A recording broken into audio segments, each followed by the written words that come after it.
Hope everybody's doing well. We're back in 1 Samuel. We got a little bit sidelined last week, and we had a little sideline this morning with the technical issues, so we're going to pull up last week's PowerPoint and start from there, and that's all right. There's some points we'll go to after this, and I'm sure we can remember, because the rest, pretty much the balance of the book, is Saul pursuing David in the wilderness and some of the issues, circumstances that take place with that. So we'll look over those. But this is the area where David was hiding out. You see En Gedi there about midway down the Dead Sea on the west side. And this is the picture of the ascent. Of course, this is where we're headed down now. That's the Dead Sea out in the distance. We're headed down the ascent towards the Dead Sea. This is what you walk up. It's about a half-hour hike up the hill. And if I could put you there right now, you'd be in 95-degree heat, and you'd be feeling it and walking uphill. We were concerned because, I'm not a spring chicken anymore, but Gary Shires, he's got a couple years on me, and he was determined he was going to do this, and he did.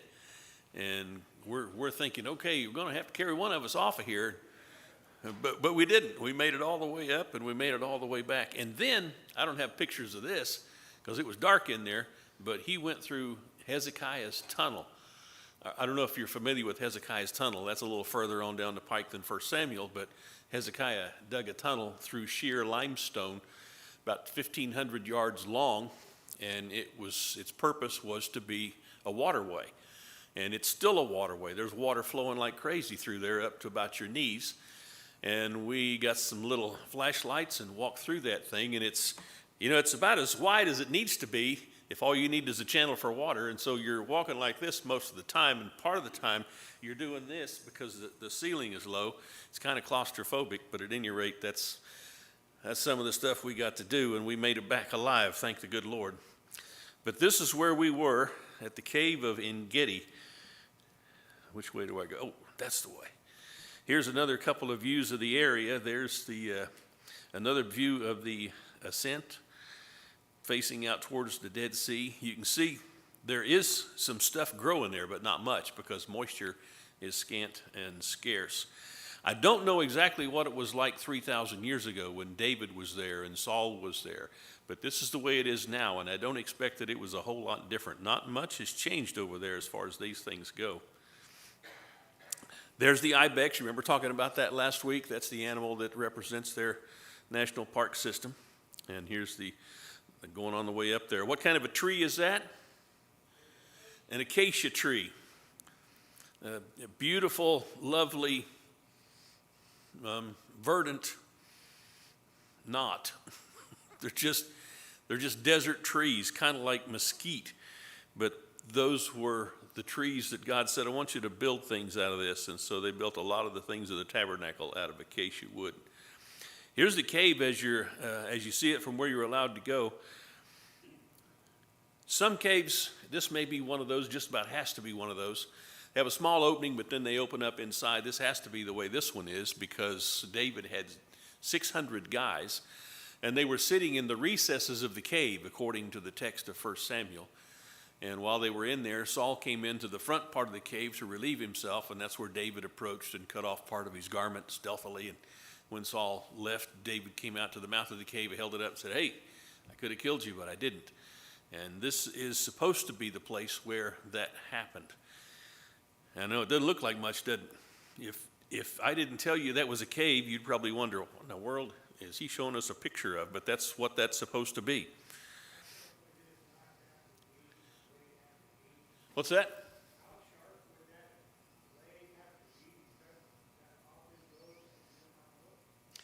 It would have to be pretty sharp. I'd say about a number 10 sharp. Yeah. And how stealthy would David have to be? Yeah. Well, Saul was probably wearing some lacy little frilly thing anyway. Doubt it. Yeah. But that's what he did. That's what took place. If you were looking just to the left of this shot right here, we're standing next to the cave. So what I just showed you of the cave is to the left of this shot here where the water's coming. It looks like it's just coming out of the rock, but there's actually a waterfall up above that, and it's just coming down, cascading down through the rocks. Of course, everywhere there's water, there are things growing. This was a group of kids. These are Israeli kids. I was glad to find out because I heard them coming from behind me, and they were loud and noisy and boisterous. Oh, great, it's a group of American kids over here. And then they got up close. Oh, no, they're Israeli kids. Good. Let them be loud and noisy and boisterous and not give a bad name to Americans any more than we have in some places. So they were just there visiting because they do the same thing kids in Oklahoma do. We take our kids to the historic sites and show them this is what happened here. And here's part of your heritage, and that's what they do. It's pretty neat to see them gathering there like that. I just wonder what they believe about David, and the son of David really is what I would be concerned with. I would have liked to talk to him about those things. Here's another picture. I threw this in here because you can see what it's like to some degree to ride on a camel, and that's the way they got around. A lot of folks did back then, and you can get another idea of the area. Pretty sparse, pretty stark. You can't tell it from this picture, but we are riding on the edge of a precipice, and if you would have fallen off to the right side of that camel, you would go down that hill for a long, long way. I don't know how far down it was, but it was a long way. Pretty interesting. All right. I don't have today's slide, but here's what I wanted to do. You go ahead and shut that down, Hal. Thank you very much. Oh, you do have it? All right. Well, let's go down to that. Where is that slide? Okay, we'll just review these real quick. Go ahead and pull all those up. Well, I can pull them up. You remember these? Direct and indirect attempts Saul made to kill David. So, who is Saul? God's anointed. That's the answer I wanted right there. He is God's anointed. And who is David? He is God's anointed to take the place of the first anointed, because the first anointed wasn't doing it like he was supposed to. But God's anointed Saul is trying to kill God's anointed David. And then when David has opportunities to kill Saul, David says he will not, because he will not lift his hand against God's anointed. That means there's something special about Saul in David's mind. And so he will not lift his hand against him, even though he is his sworn enemy, and he is trying every way possible to kill David. So let's think about this.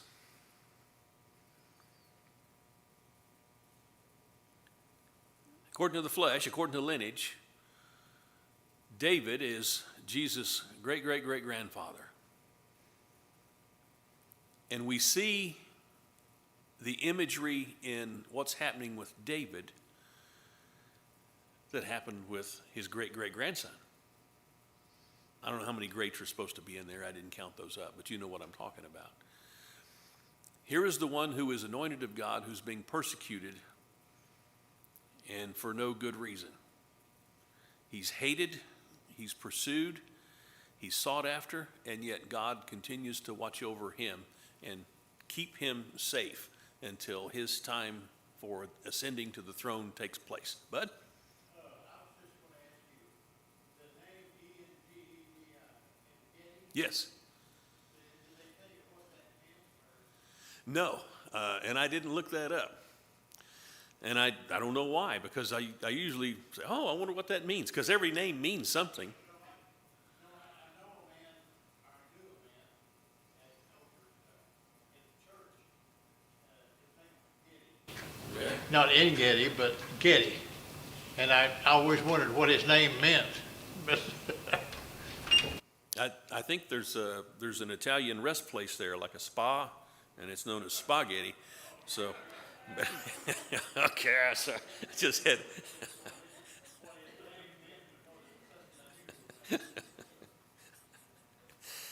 And somebody's probably looking that up on Google right now. Anybody finding that? Yes, Bob. The fountain. Eye of the fountain. Excellent. Oh, I'd say that's a great name for that place. What other definitions for places can you remember? Bethel? Anybody remember the meaning of the word Bethel, the name Bethel? House of God? How about Bethlehem?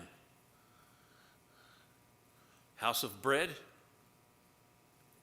You start looking up the names of places, and you'll find that they all have significance. A place that's mentioned several times in 1 Samuel is Gilgal.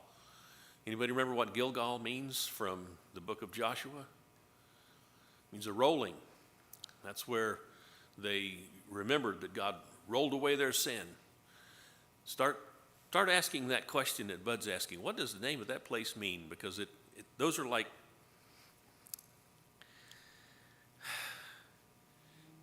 things you can hang stuff on, and it really helps a lot. PJ?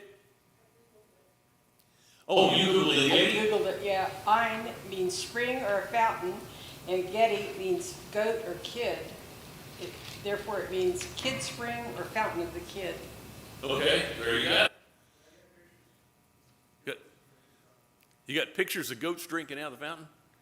All right. Snuck up on that goat. I bet David probably took those. No, maybe not.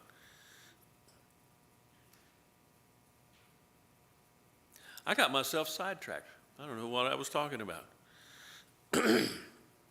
So these two attempts, one was at the cave at En-Gedi, and the second one in chapter 26 is right there in Saul's camp. Saul and his guys were asleep, and David came into the camp with his captain, and they were standing right over Saul. And he just took his spear and a bottle of water and headed out, and later on showed that spear and showed that bottle of water to Saul and said, I could have killed you, but I didn't. Okay, we're back to these. Did you say this is the new one? Okay. Yeah, well, I'll just jump past. Here we go. Take two of those. All right, chapter 20. And we're just kind of zooming through these. Doesn't mean we can't stop and talk about something, but we'll come back and talk about some of this stuff in a minute, I hope. Chapter 20, we're talking about David and Jonathan making a covenant, which is significant because who was Jonathan? That's Saul's son. And so his dad's trying to kill David, but Jonathan and David, let me get my name straight here, Jonathan and David have this fast friendship. They really, it's like they meet each other, and I don't know if you've ever had this happen with you. You meet somebody, you just know immediately you're going to be great friends, and these guys were great friends. And so Jonathan was making a covenant with David to keep him safe. And so we've got this going on in Saul's house, which is what you could expect. If you're not doing the right thing, expect that there will be people who will do the right thing, and they will be put in a position where they're going to have to betray you, although they're not betraying anything wrong. They're standing up for what's right, and that's what Jonathan was doing. So these two young men are covenanting together for good. David goes to the priests at Nob.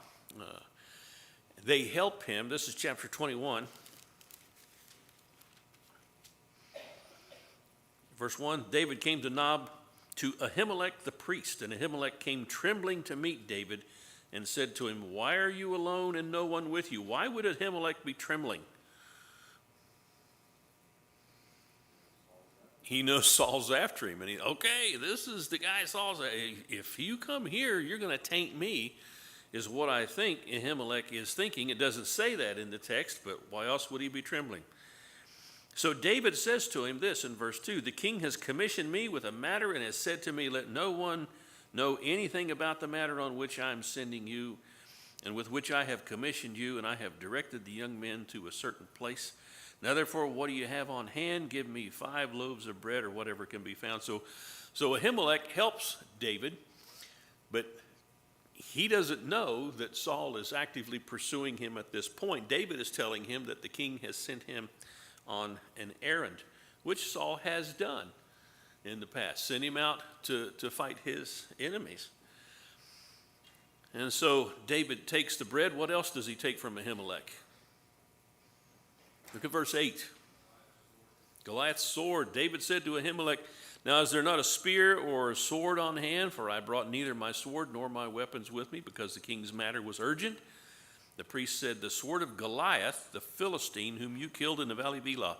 Behold, it's wrapped in a cloth behind the ephod. If you would take it for yourself, take it, for there is no other except it here. And David said, there's none like it, and give it to me. So David arose and fled that day from Saul. And where did he go? He went to Achish, who is king of Gath. Why is that strange? Philistine, but not only a Philistine, Gath, that's where Goliath was from.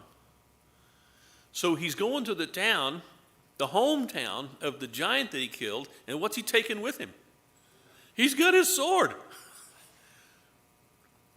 So we might read this and think, David's crazy. Well, he's not crazy, but that's exactly how he acts when he gets there. Take a look at the text. This is so interesting. David took these words, or rather, verse 11, the servants of Achish said to him, is this not David, the king of the land? Did they not sing of this one as they danced, saying, Saul's slain his thousands and David his 10,000s? Now hold on here. Who's telling that? These Philistines, servant of the king, they know about this song. This word has spread around. It's become famous that the girls are singing about David killing his 10,000s while they only attribute thousands to Saul. This has gotten, they must be reading the Philistine papers or something. I don't know what they're doing, but they're finding out, and they know these things. So, it says in verse 13, David disguised his sanity before them, and acted insanely in their hands, scribbled on the doors of the gate, and let his saliva run down into his beard. So he's acting crazy, so he can escape their wicked wiles. Achish says to his servants in verse 14, behold, you see the man behaving as a madman. Why do you bring him to me? Do I lack madmen? I think this is funny. Do I not have enough madmen on hand that you've brought this one to me to act the madman in my presence? Send this one into my house, or shall this one come into my house? So David escapes there. And we get to verse 22, and that's where Saul shows up and calls for the priests from Nob. And when they come before Saul, he has them slain because he believes they are aiding and abetting his enemy. Now, stop and think about that. You're the anointed of God to be king. But who are the priests? They are anointed of God to be priests. And Saul has determined he's going to lift his hand against these guys as well. How sick, how depraved, how far has he slid into this evil that he's willing to kill God's priests? He doesn't even ask, Lord, what do you want me to do? These men have betrayed me, in my mind, he would say. What should I do? Nothing like that. He just takes it upon himself to kill these guys. And so that's what he does. However, another question. Why would God allow that? I mean, if you're a priest, you're a faithful priest, and you've just helped God's anointed David, and now you're called on the carpet for doing that, shouldn't God protect you and keep you safe?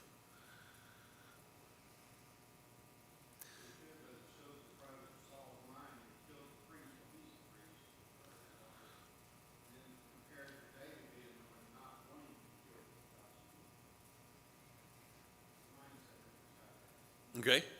Bob? They won. They were faithful. He did protect them. Not on this realm. Oh, I see. Where did he go? After they died. Right.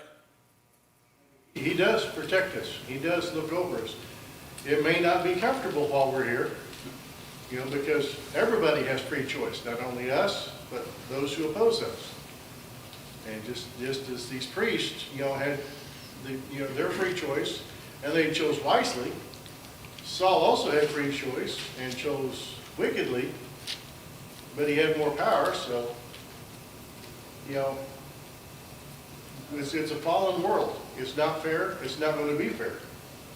It is a fallen world. That's the case. That's the situation. That's where we live. We live in a fallen world. We live in a war zone. It does not give us the reason why. All we can do is speculate. Exactly. But it does show that power corrupts. And in this world, there is not necessarily safety from corrupted power. I want to go back to what Bob pointed out. In the next world, standing up against corrupted power is one of the ways you guarantee your rightness with the Lord. It's not the only way, but it's one of the ways, and that's what the priest did, and that's what we have to do. That's what saints have done through the ages, and who's our best example of that? Jesus himself. He stood up against the powers that be, and that's why he was crucified. When you read some of the things he said in chapter 23 of Matthew, you think, wow, man, you're just making them angry. You're just stirring them up against you. Well, what was he doing? He was telling the truth. He was telling it like it needed to be told so people would be able to see and distinguish between what's right and what's wrong. And so woe to you, Pharisees.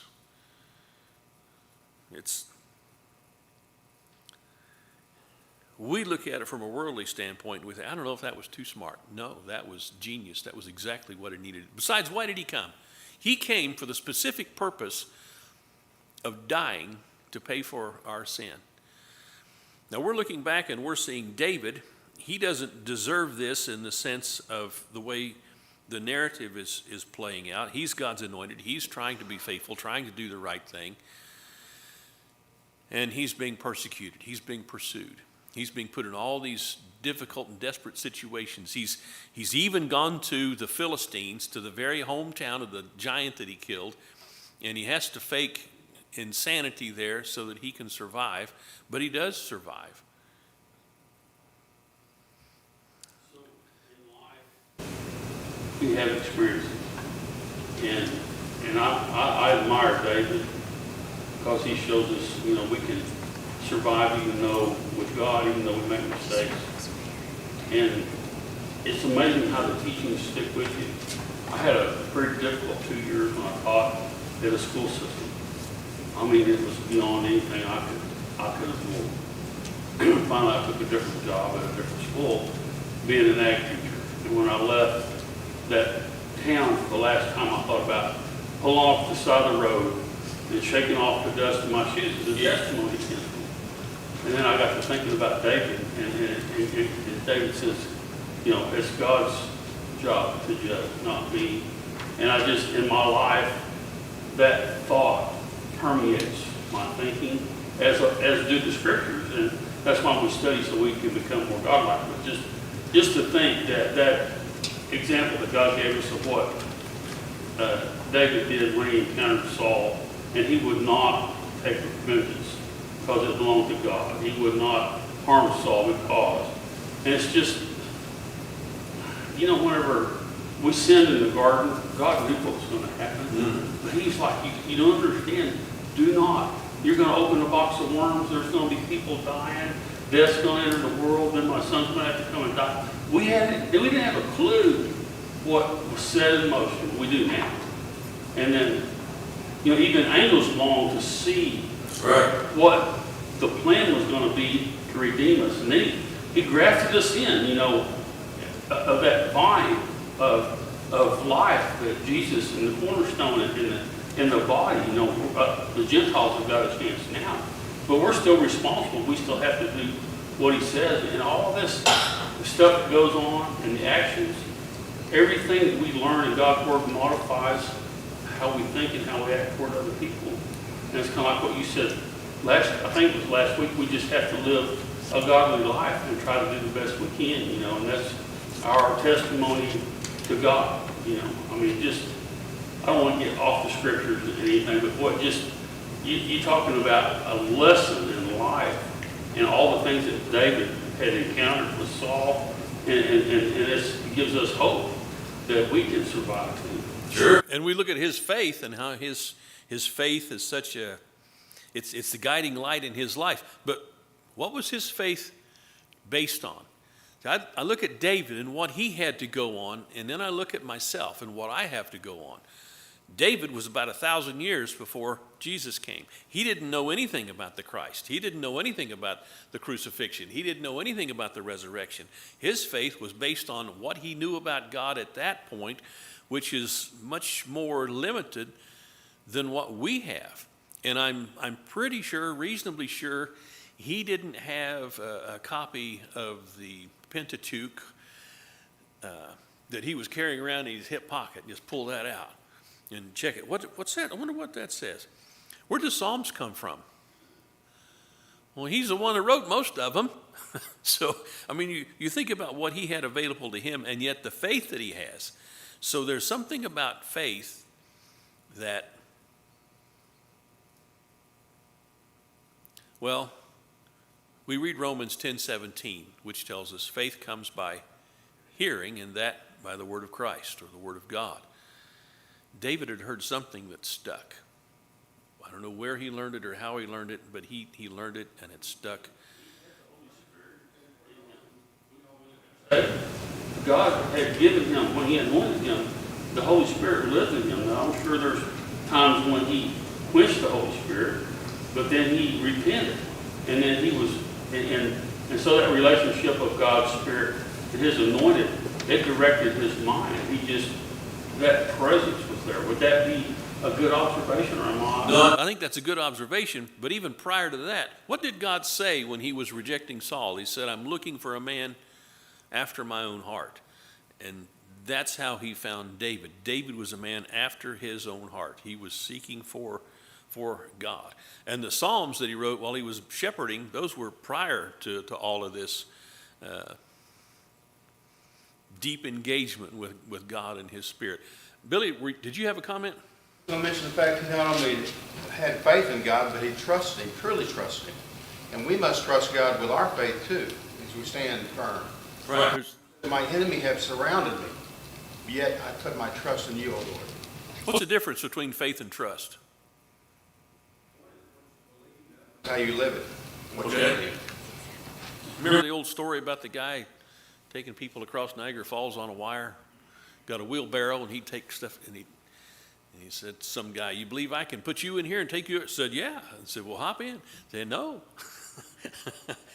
He believed he could, he said, but the trust wasn't there. And we do that. I know I do that. Lord, I believe you said you'll take care of me and won't have anything to worry about. No need to be anxious. As a matter of fact, don't be anxious for anything because I'm going to take care of you. And said, but I just feel irresponsible if I'm not worrying about something. How dumb is that? But that's exactly the way we tend to think. I know I'm not the only one that does that. So faith. David had faith. And it didn't keep him out of difficult and dangerous situations. It didn't keep him from circumstances where he felt pressed on every side. And that's what we're reading about here. And then we get to chapter 23. And there's this place called Keilah, and the Philistines are fighting against it and plundering it. And so David asks the Lord, this is 23 verse 2. This is his faith again, faith in action. Not going to just go off and do what I get this idea, maybe I ought to go down and attack. No, let me ask God first. And so he asked God, shall I go and attack these Philistines? And what's the Lord say? Go, you go attack the Philistines and deliver Keilah. So David, he goes to his men, says, we're going to go attack, and they say in verse 3, we're afraid. We're afraid in Judah. in our home territory. And you're wanting us to go up to where the Philistines are? So what's David do? Yeah, really. And does God berate David for not taking the first answer? No, he reassures his servant. The Lord answered and said, arise, go down to Keilah, for I will give the Philistines into your hand. It's like I see myself in David in the sense that, really, I'm not quite, I need some reassurance here. I need you to tell me again. And God does tell him again. He doesn't say, I already told you once. What's wrong with you, boy? Get down. He says, yeah, you go. I'll deliver it into your hands. It's like this reassurance, and God does that throughout the Bible. He reassures us of his care and his love and his concern. And that's why he says to us, don't worry. He couldn't say that if he wasn't going to take care of the things that we let worry us. He says, don't worry, don't be anxious, because he's taking care of the things that would make us anxious. So David goes, he slaughters the Philistines, delivers them, and we see God's providential care here as well as we see it in so many other places. And then we've got the cave at En-Gedi that we've been talking about, where David has this opportunity to kill Saul, but he passes it by. And then we get to chapter 25, where he meets Abigail. Abigail provides sustenance for him and his men, in spite of the fact that her husband Nabal says, no, we're not going to do that. Who's David? I'm not going to give my stuff to this guy. Well, what happens to Nabal? He eventually dies. Not eventually, pretty soon he dies. And so David marries Abigail. And how many wives, by the way, does he have? He's got a lot. They'll be numbered later. By the time he messes around with Bathsheba, he's already got 6 wives. Things were different back then. I don't think this is anything that Jesus ever approved of. When he was asked about marriage and divorce in Matthew 19, what did he say? He went right back to the beginning, to Genesis, and he said, one man, one woman for life. That's the way that's supposed to work. So, what about all this stuff? Has God allowed a bunch of junk through the centuries? He's still doing it. We're not getting things right. He's still patient. He's still waiting. He's still working with us. And this is one of those ways in which we see that. And yet, think about your life if you're Abigail. You're married to this guy Nabal. And in our culture, we think, well, dumb old girl, why'd she marry him? You think that was the way it was? Probably not.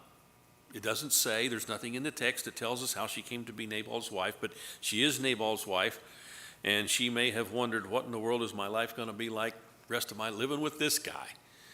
And then David shows up. And that's the way it works in life.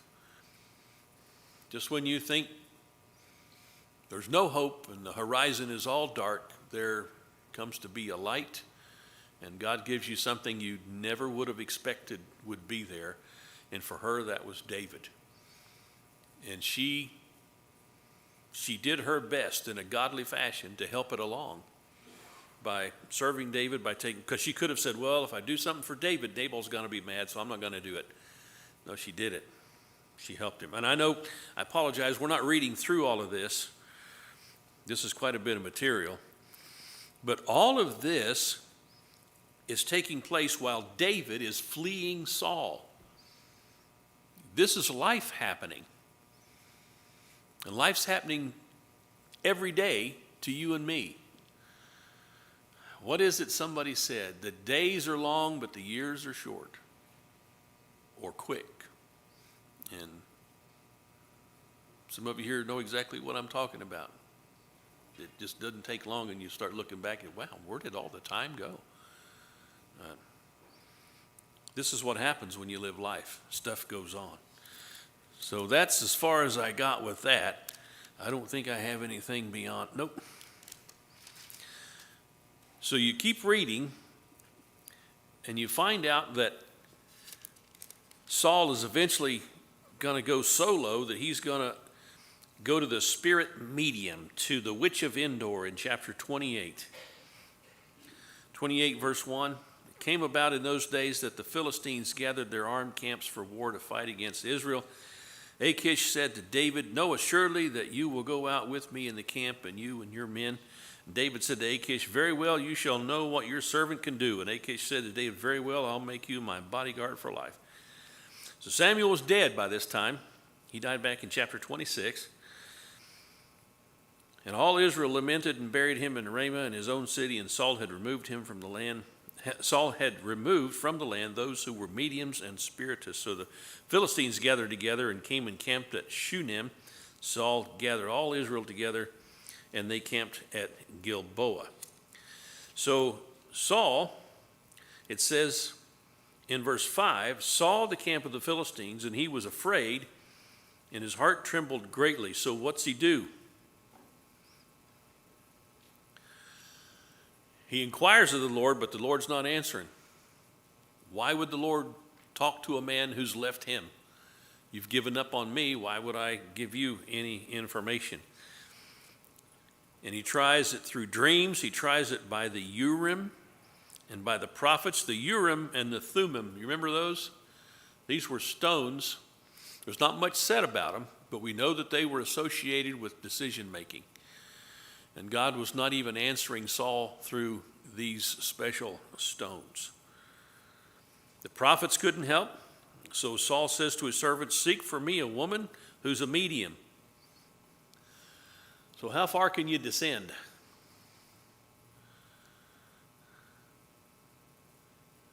He's going to a witch. That's how bad things have gotten for him. His servant said to him, behold, there's a woman who's a medium at Endor. And Saul disguised himself by putting on other clothes, and he went. 2 men with him, and they came to the woman by night. And they said, conjure up for me, please, and bring up for me for whom I shall name to you. And the woman said to him, behold, you know what Saul's done. Oh, he's cut off those who are mediums and spiritists from the land. Why are you then laying a snare for my life to bring about my death? And so Saul vowed to her by the Lord. He does what? He vows to her by the Lord. God won't talk to him because God won't talk to him because he's given up on he won't do anything the Lord wants him to do. And now he's going to a witch and he's swearing to her by God that no harm will come to her. It's all so backward. And we're able to see it because we're looking at it from the outside. Saul's in the middle of it. He doesn't even seem to get it. So Saul asked her to bring up Samuel, and that's when the woman somehow realized this is Saul. And she cries out with a loud voice in verse 12, why have you deceived me, for you're Saul? Now when I read this, you can read it for yourself and see what you think. 28, especially verses 11 and 12. When she cries out, I wonder if it's because she hasn't actually done this before. She's never actually brought anybody back, and all of a sudden, here's Samuel. The text doesn't say that. I want to reiterate that. But she's afraid, and as soon as she sees Samuel, she seems to know that this guy is Saul. And she's afraid. And the king says to her, don't be afraid. What do you see? And the woman said to her, I see a divine being coming up out of the earth. And he said to her, what's his form? And she said, an old man's coming up, and he's wrapped in a robe. Saul knew that it was Samuel, and he bowed with his face to the ground and did homage. Samuel said to Saul, why have you disturbed me by bringing me up? Saul answered, I'm greatly distressed, for the Philistines are waging war against me, and God's departed from me and no longer answers me, either through the prophets or by dreams. Therefore I've called you, that you may make known to me what I should do. And Samuel says, well, what are you asking me for?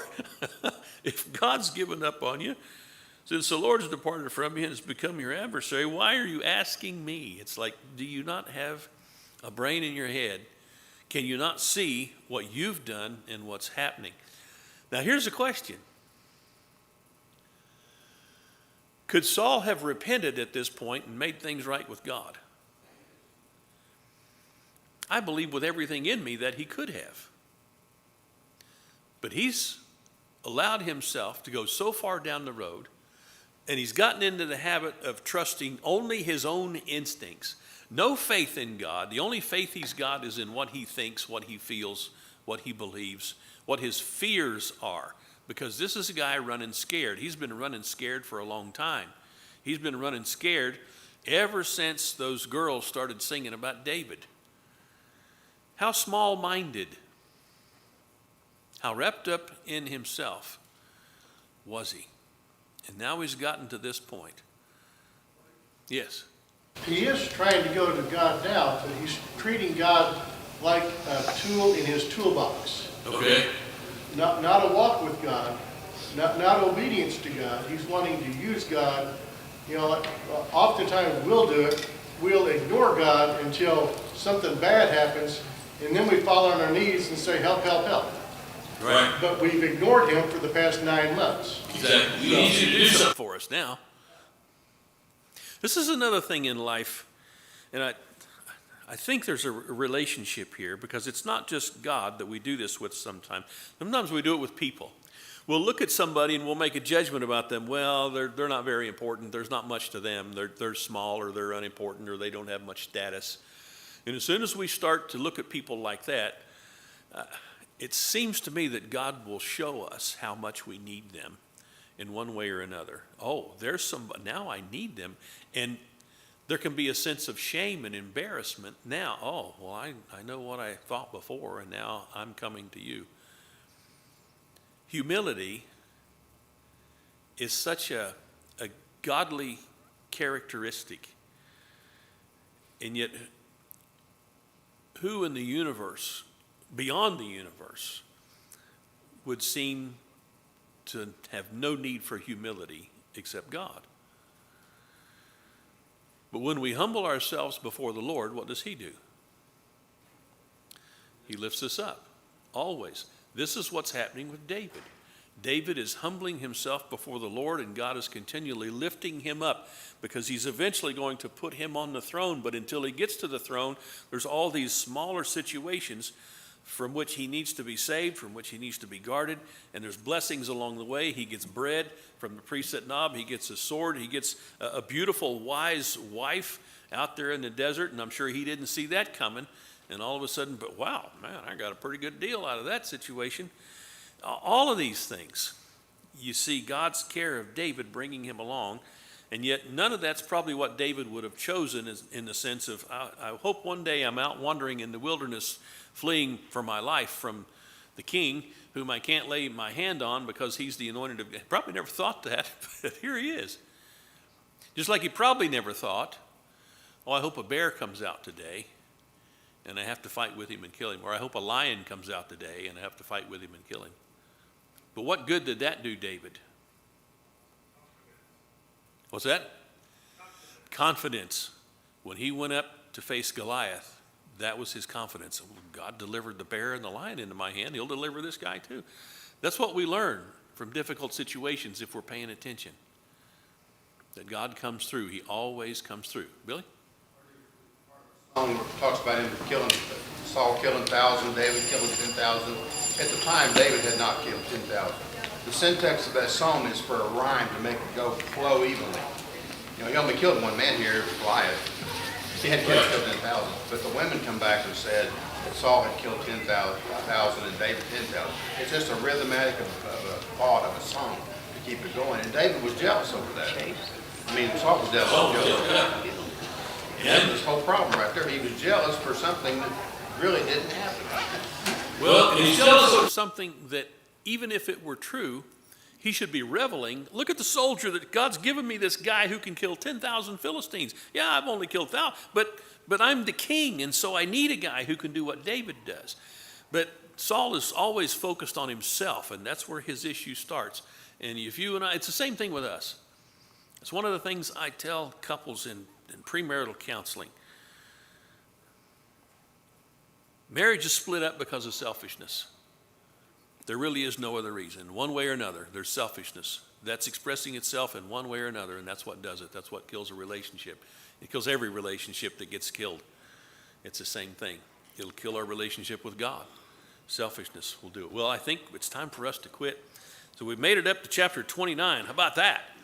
All right. Right on.